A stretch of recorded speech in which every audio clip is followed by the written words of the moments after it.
We have time for this hour. Keep watching NewsX World for more international news updates.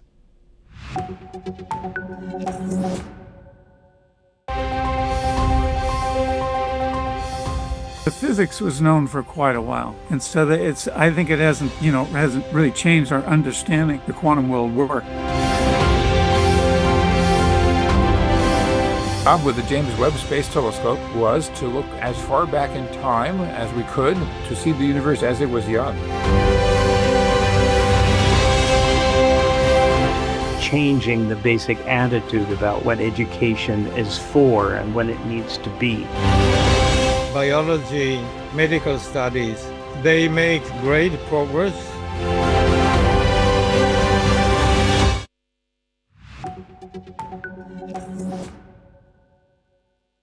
Hello, I'm Rashan Gidwani for NewsX World. Today is a momentous day in history. I'm here at the ITC Moria. It's the 5th of March, 2026. Like I said, momentous day in history. I'm seated across Honorable Premier of Saskatchewan, the western part of Canada. He is none other than the Premier Scott Moe. Like I just mentioned, momentous day in history, he was accompanying the PM of Canada, who was in New Delhi recently to meet Narendra Modi, the PM of India, to essentially discuss economic ties and bilateral cooperation. Two initiatives and two developments in this story are the Pulse Protein Center of Excellence, which is being explored, and of course, the uranium deal. Sir, I believe congratulations are in order. This is a huge deal. Please tell me more. It's a huge step forward, I think, for not only the province where I hail from, Saskatchewan, but my nation of Canada and India. And really, we had an opportunity. I had an opportunity to be part of the meeting between Prime Minister Carney and Prime Minister Modi. And, not only were relations warm, but they certainly were intentional with what the next steps look like and what are the building blocks that we can, build on to deepen this relationship. So it's a great week. Yeah, fantastic. You mentioned the building blocks there. What essentially separated the previous deal that essentially expired to now? What do you believe were the ingredients to make this deal come true and essentially be established now? What went into that process? On the uranium? Yes. Yeah, on the uranium deal. So we had delivered, or Cameco had delivered uranium to India from 2015 to 2020 through a previous, they call it a nuclear cooperation agreement. We had been working with various entities, the Department of Atomic Energy and others in India to renew that deal, dating back to about 2018, 2019. And just through the relations that our country had, we weren't able to get to fruition to it until today, which I think is the positive. Just this past week it was announced, but it's the culmination of a lot of work by Cameco, our uranium mining company in Saskatchewan, the largest company. I would say the government of Saskatchewan has been involved in that work, and I would say more recently the government of Canada has been actively involved not only in ensuring that energy security deal, which is what it is for India, and a partnership with Canada and Cameco and Saskatchewan, was able to come to fruition. And I think that is very much an example of a building block that we can now expand our trade and expand that relationship to other areas of not only our economy, but our countries. Yeah, billion-dollar deal, 10-year deal, 2027 to 2035. Again, congratulations. Let's discuss further developments. An MOU to promote bilateral technical cooperation in solar and wind between Canada and India has also been signed. Talk to me about renewable energy and how you feel that this is so vital for all economies and countries across the world moving forward. Sure. With respect to solar and wind, what that can do in a low emission way is drive your costs down, drive your emissions down.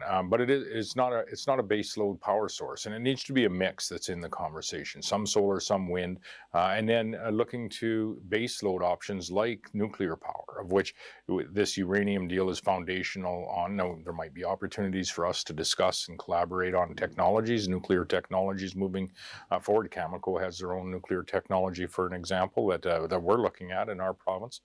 But certainly there's other, electricity sources in a world that is very hungry for electricity, for data centers and AI build-outs, and and industries that are employing people and creating the raw elements that we ultimately need as a global society. And so wind and solar are part of that conversation, and what the role they play is not one of base power, but is actually driving the cost of electricity down, which matters, and keeping our emissions low, which also matters. We discussed energy security just now. Let's move on to food security. The creation of a center of excellence for pulse proteins is now being explored between India and Canada. Talk to me if you have any intel about the future of the agri-food business. This is exciting. This is really exciting in the way, the end result, I think, is really delivering on one of the commitments that Prime Minister Modi's government has to provide, a higher protein level or better nutrition to students, to pregnant mothers, to lactating mothers. So really a maternal health and youth nutritional commitment that the Modi government has. And this is where we're able to take, innovation and resources that we have in Saskatchewan, like agricultural land, pulse production. We do have some protein fractionation and some refining resources. And then take the expertise that India has in scaling up that type of production practice in a significant way to literally provide, proper nutrition to hundreds of millions of people that need it. And so, herein lies the opportunity to further integrate some of the strengths that we have in Canada, some of the scaling at pace strengths that we see in India and so many industries, and really benefit, people not just in India, but build a model that'll benefit people in other areas of the world. And this is what's exciting, I think, about the changed relationship, or the changed relations, and the new beginning, I think, that we see between our respective countries at the national level, followed up by, we've always been engaged at the subnational level, but now we have, industries and people that are really going to bring this together and make it real. Yeah, essentially it acts as a bridge between these two nations, right? Fantastic. Now let's move on. Let's talk about the energy and agri files. They essentially point to potash as a critical element for sustainable food production. Talk to me about what your plans are to further enhance potash production. So I'm going to save you from any embarrassment if this is seen back in my home province, and it's potash. Potash is potash. It's potash. I don't know what potash. The pronunciation is wrong. Potash. Got it. And it's the really the pink mineral that brings life to agriculture, along with some other nutrients as well. Saskatchewan is provides about 35% of global supply in potash, about 20% in uranium, so significant there as well. Very significant when you consider there's about 1.25 million people that live in the province. But potash has really been the mainstay of our mining industry, the backbone of our mining industry. We're expanding into other products, diversifying as we move forward.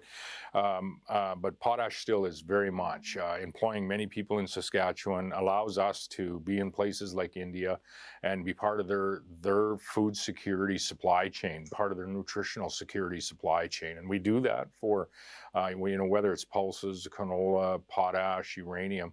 We do that for over 160 countries around the world. Our third largest trading partner is India as a province of Saskatchewan. And so it's, again, just another touch point where we are part of the food security supply chain in a larger way than just delivering, agri-food products like pulse products to India. We actually produce some of the building blocks of Indian agriculture, and through that partnership and that relationship, are able to expand that. And we have, the largest potash mine in the world is being built as we speak. The largest one that's operational today is in Saskatchewan. Second largest is in Saskatchewan. And so we're a significant producer today and a significant partner, I think, with India and other countries as well. Yeah. Absolutely. Brilliant. Lots to look forward to. Now, I've also heard you mention that Saskatchewan has a diverse set of products. What do you believe these products are, and how will you continue to plan to export them to the rest of the world, including India? Yeah, and we export. We're one of the highest per capita areas of export in North America, if not the highest. And it's products like agri-food products. They're the basis of our economy. And historically, that's what Saskatchewan has been known for. You add to that potash, you add to that uranium. Now we see other products coming on. We're very blessed with natural resources and with the people that are developing and adding value to those resources. But now we have copper, we have helium, we have lithium, we have alumina find just most recently. And then one of the other base industries that we have is we're a significant significant oil and gas producer as well, likely the second largest in the nation next to Alberta. And so, as I say, our province is blessed with a rich array of natural resources. But even more important than that, we're blessed with some remarkable people that are able to go out and add value to those resources, and in turn become part of the energy and food security supply chains for over 160 countries around the world. And that's something that we take very seriously, being a long-term, sustainable, trustworthy, trusted supplier. And it's something that we engage on in India on multiple occasions. I'm glad you brought up oil there. Let's dial right into the situation in the world right now. Oil supplies as it stands today are threatened by escalated tensions in the Middle East. Talk to me about the Northwest oil capabilities of Saskatchewan and how you feel these capabilities will essentially, again, cement Saskatchewan's position as an oil supplier for India and the rest of the world. This is a tremendous opportunity for us to deepen our relations with many countries around the world, but in particular those in Asia, as we make more oil from my province in Alberta and British Columbia as well, available off the west coast of Canada, and that's a discussion that has some renewed vigor, and I think is very, very possible in the months and years ahead for us to expand that availability for the Asian markets.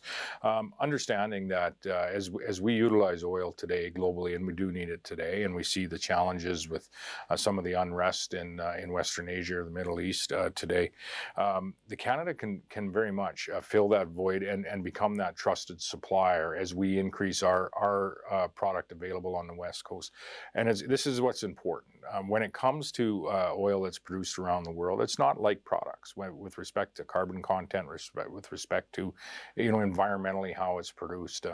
I'll provide you an example. We have a methane reduction initiative in Saskatchewan's oil industry as a whole, but in particular in the northwest part of our province, which would be the oil that would head to the west coast through Hardisty and through a pipeline out that way. They've reduced their methane emissions in that particular oil field by some 65% relative to 2015. And I don't know of another industry that has had a methane reduction plan that has been so successful in just the short period of a decade. And so, one is to have a high quality product. Two is to have it competitively priced. Three is to have a trusted trading partner that's going to provide that product year in, year out without hiccups or leverage coming into the equation.